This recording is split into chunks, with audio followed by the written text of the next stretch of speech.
Uno de los males que distinguen al cristianismo del siglo XXI es precisamente la falta de discernimiento.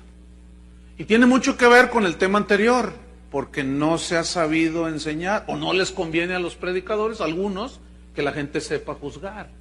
Entonces, uno de estos males que ha producido estas falsas interpretaciones es la falta de discernimiento. Esto ha llevado a la iglesia a permitir que todo viento de doctrina penetre hasta los púlpitos de las iglesias. Porque como no puedes, pues el peligro de la falta de discernimiento impide que determinemos y nos afirmemos en las verdades del Evangelio, porque se nos prohíbe juzgar. Dicen que uno de los valores, por ahí dicen, ¿usted ha oído esto? Dicen que uno de los valores de la democracia es la tolerancia. ¿Han oído eso? Uno de los valores de la democracia es la tolerancia. ¿Qué es la democracia? Pues es, en pocas palabras, es el gobierno del pueblo. ¿Sí?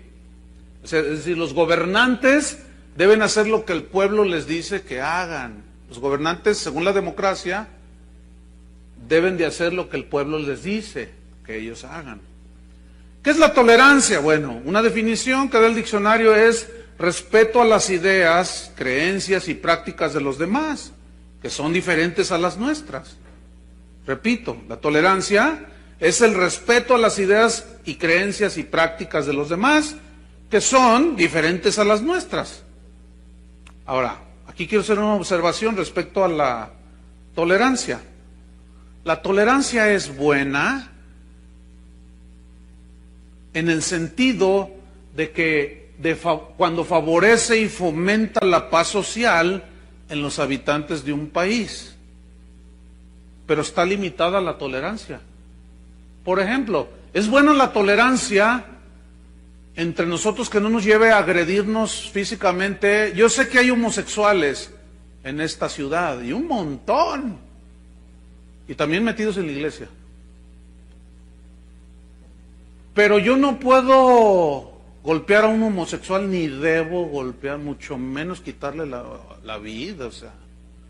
Sin embargo, esos son los homicidios que rechazan, homofóbicos les llaman, a este tipo de personas. Entonces, la tolerancia es buena, o sea, yo puedo ver un afeminado y de hecho, pues, donde quiera te los encuentras, ¿no? Vas a un supermercado, alguna tienda o algo y uno con la ceja delineada y ¿qué más quiere? Entonces, bueno, tú sabes que no puedes hacer, ¿qué haces? No, bueno, pues nada más quiero una Coca-Cola. Y luego les quiero una Coca-Cola. ¿Ah? Entonces, bueno, la tolerancia ayuda para fomentar la paz social en los habitantes de un país. Pero en lo que tiene que ver con el Evangelio, hermanos, en lo que tiene que ver con el Evangelio de la salvación, con la gracia, la santidad, las doctrinas esenciales del Evangelio, la tolerancia no existe. Debemos de ser intolerantes. ¿Por qué? Porque el Evangelio es intolerante. Por ejemplo, yo puedo aún en el cristianismo, voy a usar una palabra que no me gusta usar, no me gusta mucho por cómo se ha manejado y la connotación que ahora tiene, pero yo como cristiano puedo negociar ciertas prácticas en la iglesia. Por ejemplo, cuando me invitan a algún lugar, yo siempre les pregunto, bueno, ¿y qué tipo de evento es? Pues tal. Ok, ¿y cómo debe de ir uno vestido? Me han contestado de todo. Ahora, ¿por qué pregunto? Porque me ha tocado, un día llegué así con corbata, como estoy ahora, llegué a un lugar y me recibe ahí el obispo, no sé qué sería, o el abispón, no sé, el abejorro, quién sabe qué había sido. Y me dice, hermano, la corbata es del hombre mundano. Y yo, híjole, pues ya me vi mal. Me juzgaron según las apariencias. Entonces me quité la corbata. Entonces, posteriormente fui eso fue allá en el sureste, posteriormente fui a una región muy parecida, entonces llegué con guayabera. O sea, ya todo tipo peje, ¿no? Allá todo el peje era un candidato a la República Mexicana que, para los que oyen internet, ¿no? Que usaba guayabera, o sea, de ese tipo chazarilla, ¿no? Que le llaman. Entonces yo llegué con mi guayabera, hermano, qué irreverencia, por favor tráiganle una corbata al hermano. ¿Se imaginan? Corbata con guayabera. Entonces, bueno, como para mí esas cosas no son esenciales, yo pregunto. Entonces, un día, ¿y las mujeres cómo van? Pues con velo, pues órale mi amor, ponte tu velito. O sea, pero que el velo, que... Yo no discuto de esas cosas. No son esenciales. ¿Me explico? Entonces yo las puedo negociar. Bueno, mi amor, ponte velito. ¿Verdad? Entonces yo, la corbata no, es del mundo, órale, sácate por allá. Es la vestimenta del siervo ungido, me pongo la corbata. O sea, yo no discuto de esas cosas. Ese tipo de, que la comida, ¿se acuerdan de Pablo en Romanos 14? Habla de, no, mira, uno dice que se puede comer de todo, otro dice que no, uno come legumbres, otro le entra todo. Pero cada quien esté plenamente convencido. Otro juzga, hace diferencia entre día y día. Otro juzga igual todos los días. Cada uno esté convencido. Pero nadie os juzga en comida y en bebida. Pero tú, si tienes esa libertad, pues tenla para contigo. Y tú que comes, no juzgues al que no come, y el que no come no juzgue al que come. Dios nos ha recibido a todos. O sea, esas son cosas que se pueden concesionar o negociar. No sé si es la palabra correcta. No sé si me expliqué. Entonces yo puedo ceder. Yo he predicado en iglesias donde no creen en los dones del Espíritu Santo, ¿verdad? Entonces una vez me dijeron, ni se le ocurra orar en lenguas. Digo, no, bueno, yo oro, pero en secreto, o sea, yo solo. Y no vaya a decir esto, o sea, cosas del Espíritu Santo, ¿verdad? Como profetizar o, qué sé yo, hablar en lengua. No sé, yo voy a predicar otra cosa. Pero yo he estado en lugares donde no aplauden. Entonces yo no aplaudo. Miren, ni me voy a ir al infierno por no hacerlo. Ni Dios se va a ofender conmigo. Pues no, yo voy a defender el Evangelio. También hay que ser sabios, ¿entienden? La Biblia dice que aplaudir y levantar las manos, ya esta bola de atados, este montón de atados, pero van a ver, yo voy a demostrar que yo soy libre en Cristo. Entonces empieza el himno, ¿verdad? Firmes ya adelante, huestes de la fe. Entonces todos están así, sin temor alguno, que Jesús nos ve. No soy tan torpe para hacer una tontería de esas. Entonces todos los hermanos, mira el predicador, qué loco, ¿qué nos trajeron? Ya está el chivo. No va a pasar nada. Mira, eso yo lo hago cuando estoy solo o cuando vengo aquí. Entonces hay ciertas cosas que se pueden negociar.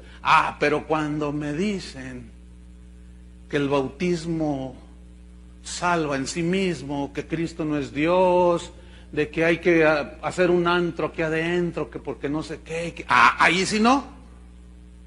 ¿Están discerniendo la diferencia? Hay cosas que no podemos negociar, hermanos. Hay cosas que sí, que son muy pocas en sí, que no son esenciales. Entonces, la tolerancia bíblica no aprueba la violencia física.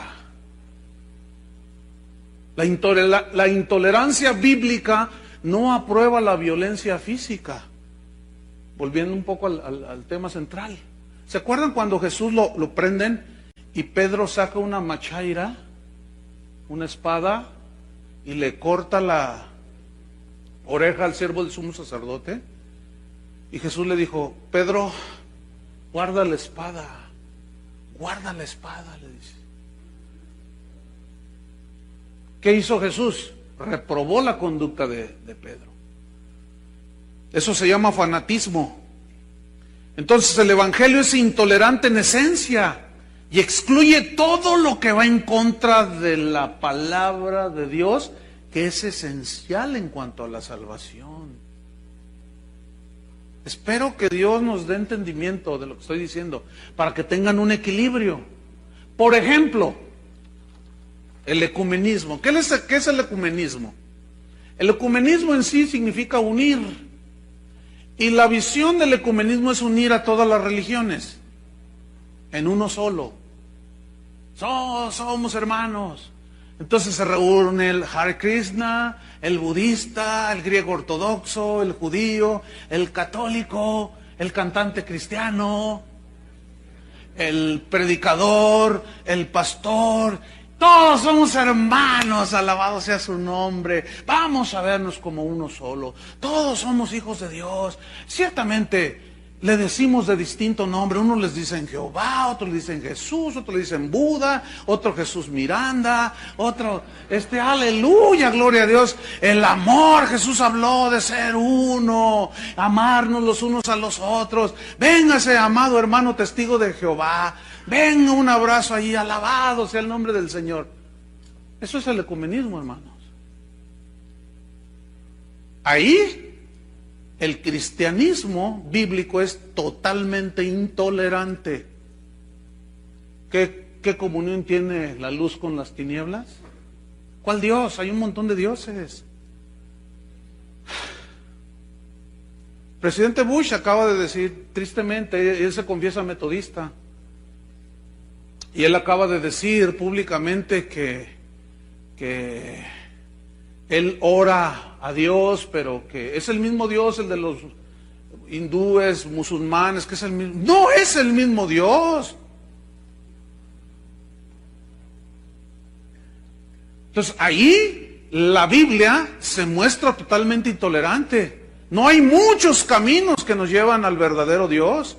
Hay un solo camino, y eso es intolerancia. ¿No es verdad? Juan 14:6 dice, yo soy el camino, la verdad, no una verdad. Soy el camino, la verdad y la vida. Eso es una declaración intolerante, ¿eh? Que no le gustó al tejano de Houston, que dice, no, yo cómo voy a juzgar, Dios va a salvar a los musulmanes y a los hindúes. ¿Yo quién soy para juzgar? Dice. Pues yo sí puedo decir con libertad, si alguno no tiene al Hijo de Dios, no tiene al Padre. Si alguno niega al Hijo, niega al Padre. Yo sí puedo decir abiertamente que alguien que dice que es musulmán o que es judío y no tiene a Cristo, adiós. No te digo te veo allá, porque yo voy a otro lado porque yo sé que el camino es Cristo. Eso es intolerancia, hermanos. ¿Sí o no? Y la Biblia es intolerante. 1 Timoteo 6:3 dice, el que no se conforma a las sanas palabras de nuestro Señor Jesucristo, nada sabe. Eso es intolerancia. Está hablando de otras ideas distintas. Y la tolerancia, valor de la democracia, dice que debes de soportar y de sobrellevar todas las creencias filosóficas, religiosas de los habitantes donde tú vives. Pues fíjate que el Evangelio dice todo lo contrario. Déjenme decirles, hermanos, que Dios no se actualiza. Dios no actualiza ni enmienda su palabra. Como hacen los políticos, los legisladores con la Constitución en los países, con la Carta Magna. ¿Sí saben que aquí en México nos rige una Carta Magna, le llaman? La Constitución Política de los Estados Unidos Mexicanos. Y que los diputados y los senadores, los legisladores en los congresos actualizan los artículos para acomodarlos a la evolución de la cultura. Es así como en el DF ya actualizaron el código y permiten las uniones entre lesbianas y homosexuales. O sea, la van acomodando, ¿verdad? Pues ahora hay que poner esta ley, vamos a acomodarla, porque ya evolucionó el aborto. Pues, nos estamos viendo mal, somos del tercer mundo, los del primer mundo ya están bien modernos, ellos abortan, son gente de open mind, entonces, pues nosotros nos estamos viendo mal. Entonces, pues vamos a actualizar, como en Europa, dicen los legisladores, se permite el aborto. artículo número tal. Y siempre se la pasan ajustando. Déjenme recordarles, queridos hermanos y primos, que la Biblia, la palabra de Dios, no se actualiza. No se enmienda. Jeremías 6:16 habla de volver a las sendas antiguas. ¿A dónde? A las sendas antiguas. Otra vez, piénsenle. ¿A dónde? A las sendas antiguas. ¿Cuáles sendas? Las de Dios. Las que han sido, fueron, son hoy y serán. Así. La palabra de Dios, hermanos, no es elástica para estirarla, para acomodarla a nuestras ideas. La palabra de Dios siempre es actual. Jesús dijo en Mateo 24:35, el cielo y la tierra pasarán, pero mi palabra no pasarán. La palabra de Dios no pasa de moda, hermanos. El posmodernismo es una herejía que ha entrado en la iglesia. La palabra de Dios no pasa de moda. La palabra de Dios no se envejece. La palabra de Dios no pierde eficacia. La palabra de Dios no pierde poder, no perece. La palabra de Dios es incambiable en medio de los tiempos cambiantes. La palabra de Dios es inmutable, es innegociable.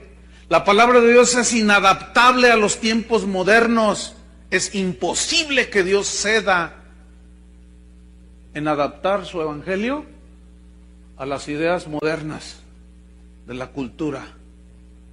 Muchos cristianos dieron su vida porque discernieron, entendieron que la palabra de Dios es intolerante y excluyente. Hoy se habla de tolerancia y de inclusividad, ¿no es cierto? Eso se habla mucho. Y la palabra de Dios, hermanos, que muchos hombres defendieron, es intolerante, es excluyente. Esa palabra la defendieron hasta la muerte. Las convicciones que esta gente tenía, por ejemplo, como Lutero, que ayer les mencionaba, te cortamos la cabeza si no renuncias. Y él dijo, si tuviera 1000 cabezas, 1000 cabezas me dejaría cortar. Policarpo, niega a Jesús, ¿cómo lo voy a negar? 86 años de mi vida y está en la hoguera él, a punto de encenderle allí. 86 años de mi vida, no ha hecho Jesús otra cosa más que ayudarme y bendecirme. Y yo lo voy a negar, no lo niego. Te quemamos, Policarpo, pues préndele, ya, suénale. ¿Verdad? Esteban, ¿se acuerdan de Esteban? Murió con la convicción de que Jesús era el Hijo de Dios. Totalmente intolerante y marcó su raya y dijo, yo no cedo nada. Jesús es el Mesías. Pagó con su vida. Hechos 17:11 dice que los de Berea escudriñaron, examinaron, juzgaron, discernieron si las palabras que Pablo les estaba diciendo eran de acuerdo a las Escrituras. Amén. Filipenses 1:9, vámonos. Filipenses 1:9, versículo 10. Vamos a estudiar estos dos versículos. Dice Pablo en el 9, y esto pido en oración. Fíjate, esto pedí en oración, que vuestros carros aumenten. Así dice, que por fin logréis una casa hermosa. Esto pido en oración, que vuestro amor abunde aún más y más. Pero luego dice, ¿en qué quería Pablo que abundara? 1, en ciencia. Pablo usó la palabra epignosis, que significa conocimiento exacto. Fíjate, está buena esta definición. Yo oro para que ustedes abunden en amor, más y más. Luego hay una coma, dice, en conocimiento exacto. También significa total, conocimiento total. Yo oro para que tengan un conocimiento exacto y total. ¿De qué creen? De la palabra de Dios, hermanos. ¿Ah? Pero luego añade otra frase acerca de su oración. Y en todo conocimiento. Y aquí tenemos que irnos una vez más a mirar los idiomas originales para comprender un poco más. Y es la palabra aisdesis, que se tradujo por conocimiento. Y significa discernimiento. Algunas versiones como Dios habla hoy, algunas otras ya traen discernimiento allí, mejor traducido que conocimiento. Entonces Pablo ora pidiendo que el amor abunde, pero para que tengan un conocimiento más completo y total de Dios y de su palabra, y que tengan discernimiento, en todo discernimiento, que sepan distinguir entre lo bueno y lo malo, lo que es de Dios y lo que no es de Dios, el discernimiento. En Isaías 5:20, la queja de Dios por medio del profeta Isaías era: ay de al que lo malo dice bueno, y a lo bueno dice malo. Ay de los que hacen de la luz tinieblas y de las tinieblas luz. No saben distinguir entre su mano derecha y su mano izquierda. En Mateo 16, versículo 23, Jesús recriminó a los fariseos y a la gente que le estaba escuchando allí. Cuando anochece, les dijo Jesús, ustedes dicen, habrá buen tiempo, porque el cielo tiene arreboles, o está rojizo significa. Ustedes dicen, hará buen tiempo porque el cielo está rojizo. Y por la mañana dicen, habrá tempestad, porque está nublado. Hipócritas, que saben distinguir el aspecto del cielo, mas las señales de los tiempos no podéis discernir.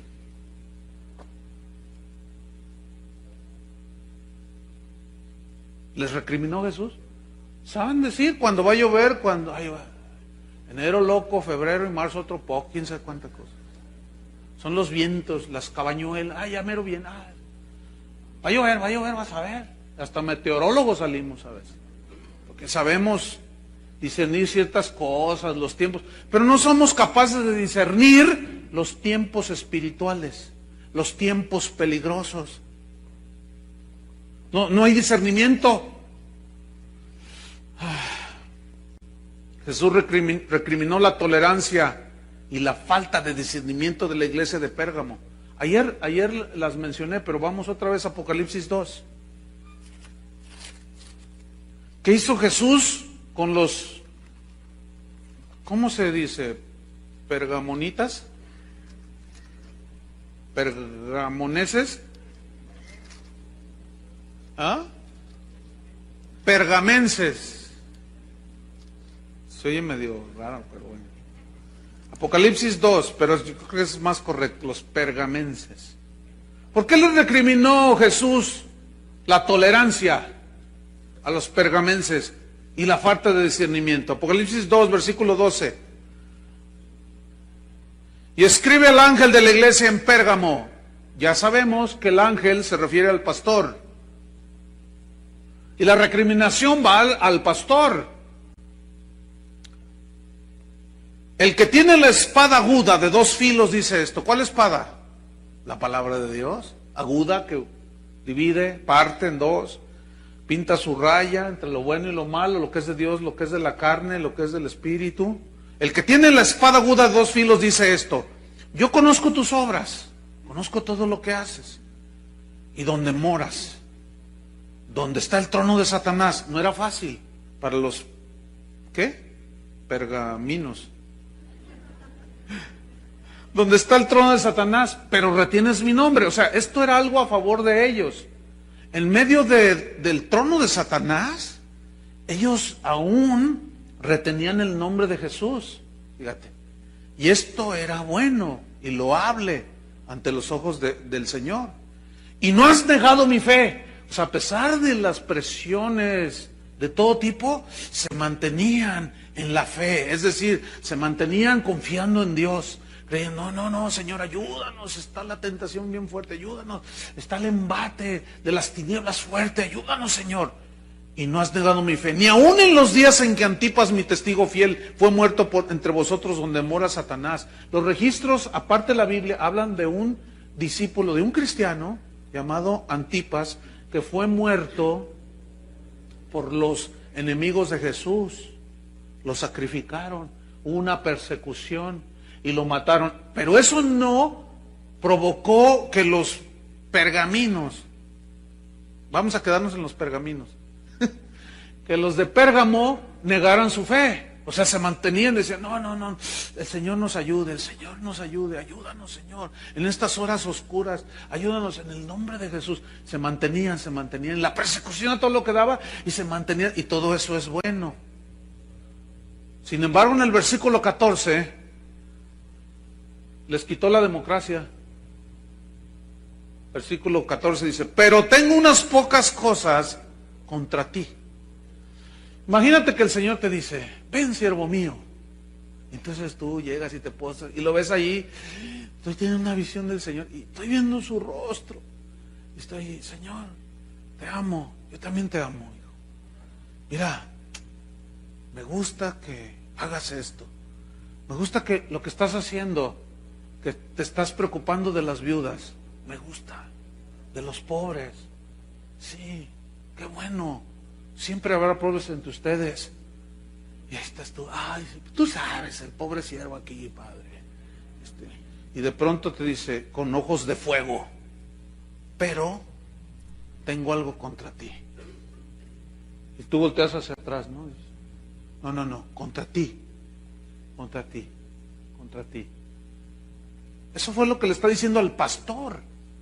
Pero tengo algunas pocas cosas contra ti. ¿Qué tenía en contra Jesús del pastor? Que tienes ahí a los que retienen la doctrina de Balaam. O sea, los toleró. Permitió que falsas doctrinas entraran a la iglesia de Pérgamo. No hizo nada. No, pues yo se lo dejo al Señor para que Él juzgue, porque no se vale juzgar. ¿Qué sé yo? Que enseñaba a Balac a poner tropiezo ante los hijos de Israel, a comer cosas sacrificadas a los ídolos y a cometer fornicación. Y también tienes a los que retienen la doctrina de los nicolaitas, la que yo aborrezco. Doctrina que consistía simplemente en permitir los excesos sexuales, inmorales. Bueno, tú sabes, ¿no? Los tiempos han cambiado y bueno, ahora, mira, aquí tengo aquí un recorte que me dio alguien ayer. Dice, así dice el recorte, porque va a haber, tal vez alguno va a decir que estoy aludiendo a nadie. Nada más es un recorte, no estoy diciendo que todos son así o que todos estén de acuerdo, pero escuchen. Abren bautistas sus puertas a grupos de lesbianas y gays. León, Guanajuato. La iglesia bautista será la primera en abrir sus puertas a los homosexuales, lesbianas y bisexuales. El debate teológico que hoy ampliarán en el Pleno de la Asamblea General Nacional, pastores bautistas estudian la creación de una rama pastoral que les dé cabida. No, pues alabado sea su nombre, ¿no? Dice aquel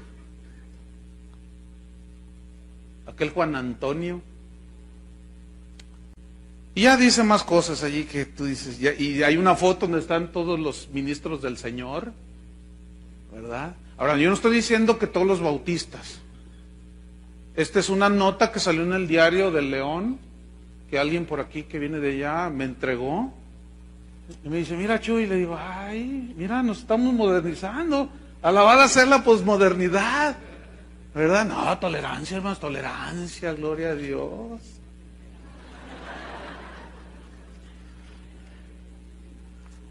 Los que oyen en internet es que hice unos ademanes de persignada, ¿no? Ustedes saben.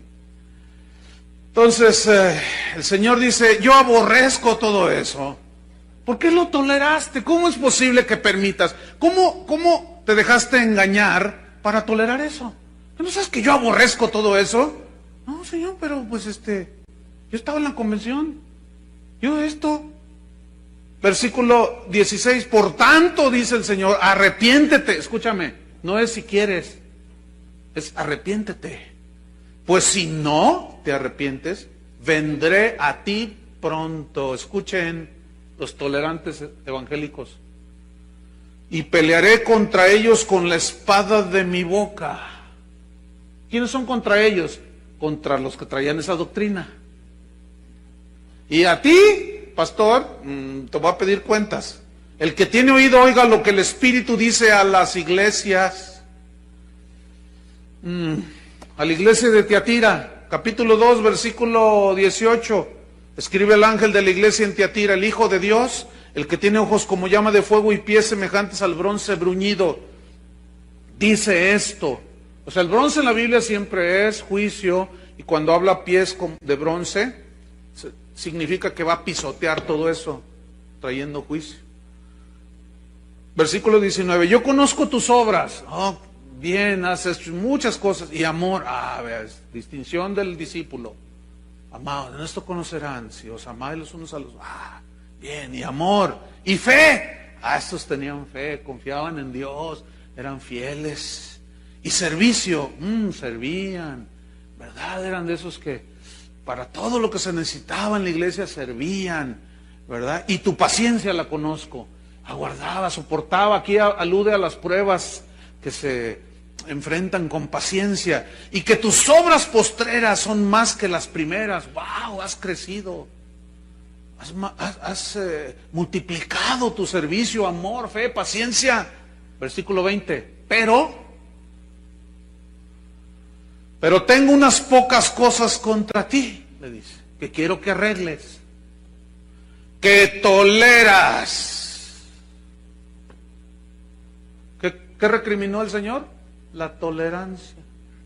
Que toleras que esa mujer Jezabel, esa es una alusión a la Jezabel del Antiguo Testamento, Aquí es metafórico, o sea, es el espíritu ese, de corrupción, de manipulación, porque esta era la siesta de prostituta estaba loca esta Jezabel. Entonces dice, toleras que esa mujer Jezabel que se dice profetiza, enseñe y seduzca a mis siervos a fornicar y a comer cosas sacrificadas a los ídolos. Aquí tiene dos connotaciones, espiritual y literal. Literal es que efectivamente había una permisividad de pecados sexuales y de todo tipo de prácticas. Y espiritual es que se permitía el adulterio espiritual. ¿Cómo? Teniendo ídolos. Y déjenme decirles una cosa, la iglesia evangélica está llena de ídolos. Tenemos nuestros santos también. Yo les llamo becerros de oro. No se los toques porque así te va. Tú puedes decir de Cristo lo que quieras, pero no les toques los becerros de oro, las vacas sagradas del cristianismo. Porque si tú denuncias un error doctrinal, un abuso, dicen, cállate que no ves.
Ve los frutos, estadios llenos, cuánta gente lo sigue. A ver, ¿tú cuántos has ganado en un concierto para Cristo? ¿Cuántos has ganado tú? Mejor cállate la boca, te dicen. Pero ella, ¿cuántos ha acercado los pies de Cristo? Eso está por verse, de que sean verdaderos convertidos. Y según las encuestas últimas, pues nos señalan que no. Billy Graham no hace mucho acaba de declarar que después de tantos años, dice, algo pasó, algo hicimos mal, no sé qué, pero hicimos con mi equipo un estudio donde si el 12% de los que supuestamente gané en todo mi ministerio permanecen en el Evangelio, son muchos. Por ahí está el documento. Entonces, eso está por verse. Pero toleras a esa mujer. Finalmente, Pablo recriminó a los corintios por su falta de discernimiento y de tolerancia. Segunda de Corintios 11. Mira, vamos rápido. Segunda de Corintios 11. A ver, vamos a ver. En el versículo número 1. Fíjate, Pablo recrimina a los corintios su falta de discernimiento. Y la tolerancia que tenían en lo que no deberían de tener tolerancia. Dice, 2 Corintios 11:1, ojalá, dice, me toleraseis un poco de locura. Sí, dice, toleradme, tolérenme un poco de locura. Esto es algo irónico, que está diciendo Pablo. Su sentido es irónico. Versículo 2, porque os celo con celo de Dios, pues os he desposado con un solo esposo, para presentaros como una virgen pura a Cristo. Pero me temo que como la serpiente con su astucia engañó a Eva, vuestros sentidos sean de alguna manera extraviados de la sincera fidelidad a Cristo. 4. Porque si viene alguno predicando a otro Jesús, ¿qué habrá otro Jesús? Bueno, sí, Jesús Miranda, Jesús Olivares, Jesús García, Jesús María y José. Fíjate, dice, tolérenme esta locura que yo voy a decir. Bueno, fíjense, yo a ustedes, corintios, los celo, con celo de Dios. Porque yo he trabajado para presentarlos a ustedes como una virgen pura a Cristo. Pero, como la serpiente engañó a Eva, me temo que ustedes han sido engañados. ¿Por quiénes habían sido engañados? Por falsos apóstoles, falsos ministros, mentirosos, engañadores, fraudulentos, sacadólares y anexas. Porque si viene alguno predicando a otro Jesús que el que os hemos predicado, o si recibís otro espíritu con el que habéis recibido, u otro evangelio que el que habéis aceptado, bien lo toleráis. Fíjate nomás. No, hombre, esos corintios. Fíjate, y decían que tenían discernimiento de espíritus. Ahora si no los hubieran tenido. Imagínate. Dice, Corintios, como a los Gálatas, estoy maravillado de que tan pronto se hayan apartado del que los llamó. ¿Quién nos fascinó? Luego en el capítulo 3, oh Gálatas insensatos. Y hay palabra, se traduce un poco más fuerte, de insensatos. Ustedes saben cuál palabra es, ¿no? Oh Gálatas estúpidos, dice algunas versiones. ¿Quién los fascinó para no obedecer a la verdad? ¿Que Cristo ya no fue presentado entre vosotros como crucificado? Entonces, ¿qué con el pastor que degolló un cordero y esparció la sangre del animalito literalmente en un encuentro gedocista? Pues ¿qué Cristo ya no llevó tus pecados en la cruz del Calvario? ¿Que ahora los tienes que quemar en una hoguera? ¿Quién los fascinó? ¿Ustedes? Dice, ay Corintios, toleran que vengan otros y les predican de otro Jesús, de otro evangelio, de otra fe, y lo toleráis. Porque esos falsos acusaban a Pablo, decían, ese Pablo nada más quiere lo vuestro, nada más quiere lo suyo. Y Pablo decía, yo no he codiciado nada de ustedes. Y luego Pablo en su defensa dice, estos son falsos profetas, falsos apóstoles, son obreros fraudulentos que se disfrazan como apóstoles de Jesucristo. No, eso no es maravilla, porque aún el mismo Satanás se disfraza como ángel de luz, y no es maravilla de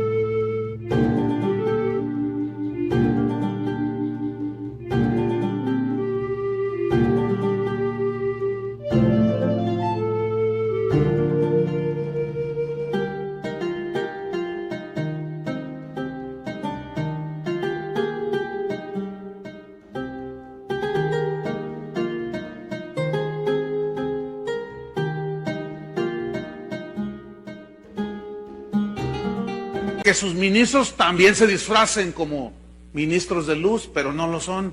Pero ustedes lo toleran, Corintios. Tuvo dura la regañiza.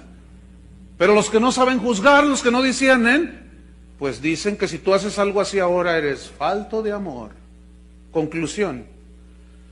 Hermanos, Cristo está esperando de nosotros los pastores que cuidemos el rebaño. ¿Cuántos dicen amén?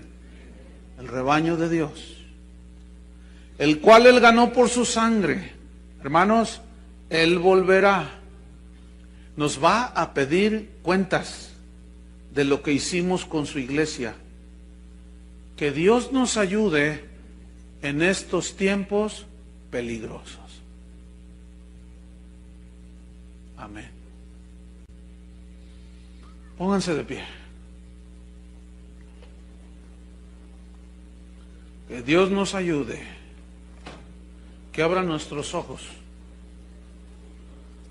¿Se acuerdan que la Biblia dice que el alimento sólido es para los que por el uso tienen ejercitados los sentidos en el discernimiento del bien y del mal? Dice en el Antiguo Testamento que el pueblo espera del sacerdote que le dé el alimento, la palabra de Dios. Que les ayuden a discernir entre lo santo y lo profano, entre lo limpio y lo sucio.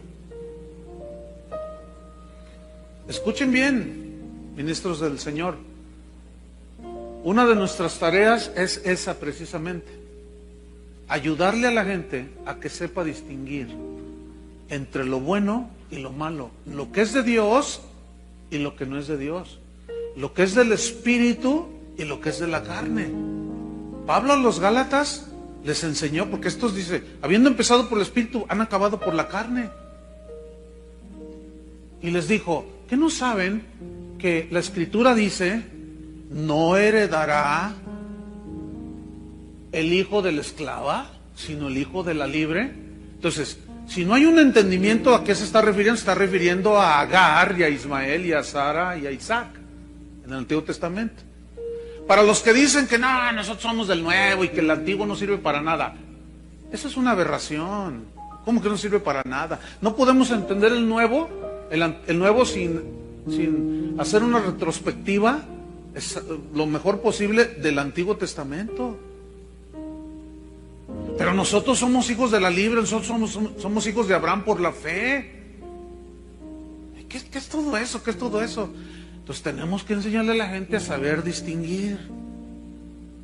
Para eso, pastores, se necesita escudriñar las Escrituras para comprobar lo que vamos a decir. Escuchen bien, no sueltes nada desde el púlpito que no estés plenamente seguro que tiene suficiente base bíblica. ¿Por qué? Porque puede ser veneno para ellos.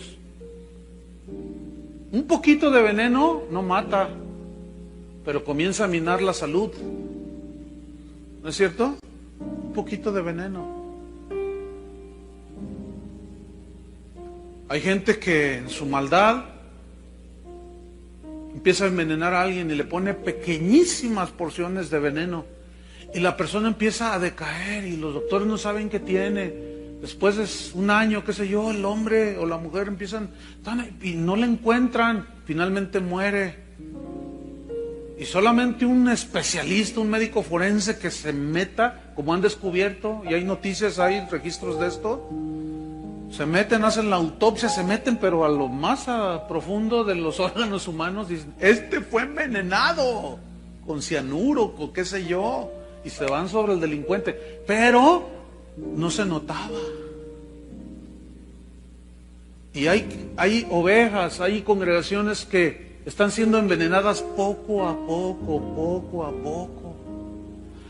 Ustedes saben que en la NASA, que es el centro astronómico más grande que hay, donde hacen naves y todo, y exploran el universo y Marte y la Luna, y ellos, todas sus naves espaciales las programan por computadora.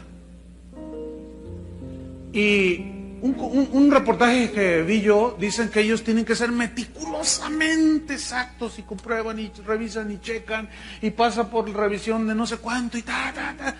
En cuanto a la programación de un aterrizaje o de un regreso. Porque si con un leve, no sé cuál es la medida que usaron, no recuerdo, con un grado medio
en su cálculo de aterrizaje o de alunizaje, que se equivoquen en el cálculo una milésima, un milímetro, qué sé yo. Eso cuando mandan la nave o viene de regreso, no se nota cuando sale. Y ahí va, está aquí la luna y va el cohete. No, pues ahí va, y ahí va. Pero a medida que va llegando y la distancia se va haciendo enorme, y de pronto, cuando ya está a punto del alunizaje o qué sé yo, de pronto los científicos se dan cuenta y dicen, ¿qué pasó? ¿Qué pasó? Y empiezan, no puede ser. Dice, te equivocaste, no se equivocaron. Yo revisé por un milímetro en el cálculo, que a la larga la nave no aterriza en la luna. Y pasa, se pierde, se va, ya no tiene regreso. Así es, hermanos, en las vidas de muchas iglesias y muchos cristianos. ¿Qué no dice la Biblia? No te desvíes ni a derecha ni a izquierda. Pablo dice, usa correctamente la palabra. Pues, ay, hermanos, porque muchos ahorita no lo ven y ven la bendición y todo, la bendición entre comillas, pero algunos ya se dieron cuenta que erraron el blanco, se pasaron de largo y desertan del evangelio y se van. No, hermanos, no podemos equivocarnos aquí. ¿Entienden la analogía? Que Dios nos ayude, hermanos, en estos últimos tiempos. Oremos. Señor, te damos gracias. Gracias por este día y medio, Señor, que pudimos apartar para ser advertidos. Señor, ayúdanos a discernir los tiempos, las señales que tú dijiste, Señor. sobre todo a los pastores, a los que ministramos en la casa del Señor, que es la columna, el lugar donde es la columna y baluarte de la verdad. Si la iglesia, hermanos, no es la proclamadora de las verdades absolutas de Dios, entonces, ¿quién las va a proclamar? La Biblia dice que la iglesia es la columna y el baluarte de la verdad. Tenemos que guardar pues ese celo. Son tiempos peligrosos, hermano. No podemos equivocarnos. Fíjense, aún, yo prefiero equivocarme en a lo mejor hacer un juicio que me puedo equivocar respecto a alguien. Prefiero equivocarme en ese sentido que no hacer nada y permitir que entre todo y al final todo se venga abajo. Yo prefiero equivocarme en el primer error. De veras, hermano. Porque en ese puedes pedir perdón y en el otro ya perdiste todo. ¿No es cierto? Tómense de las manos. Terminamos con una oración. En un mismo sentir, en un mismo pensamiento, un mismo espíritu. Señor, nos encomendamos a la palabra de tu gracia, que tiene poder para sobreedificarnos en Cristo. Nos encomendamos a la palabra que actúa en nosotros los creyentes. La palabra que tiene poder para sobreedificar las vidas de los hermanos. Tu palabra dice que hay un fundamento, pero cada uno de nosotros mire cómo sobreedifica sobre ese fundamento que es Cristo. Porque hay todo tipo de materiales. Hay materiales que se queman rápido y otros que son perdurables. Esta es una metáfora de aquello que tiene base bíblica y lo que no la tiene. Construyamos, hermanos, sobre la roca que es Cristo, con materiales sólidos, como el oro, la plata, las piedras preciosas, que simbolizan lo consistente, lo sólido de la palabra de Dios. Porque Dios no está obligado, escuchen esto, Dios no está obligado a respaldar algo que Él nunca dijo, ni lo va a respaldar. Jesús dijo, ya el hacha está puesta en la raíz. Todo árbol que mi Padre no plantó será desarraigado. Toda obra nacida de la carne será quemada, será desarraigada. Pero todo aquello que nació en el corazón de Dios y tuvimos la sensibilidad de hacerlo conforme al corazón de Dios, eso va a permanecer.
Por eso Jesús dijo, el que no permanece en mí no puede llevar fruto.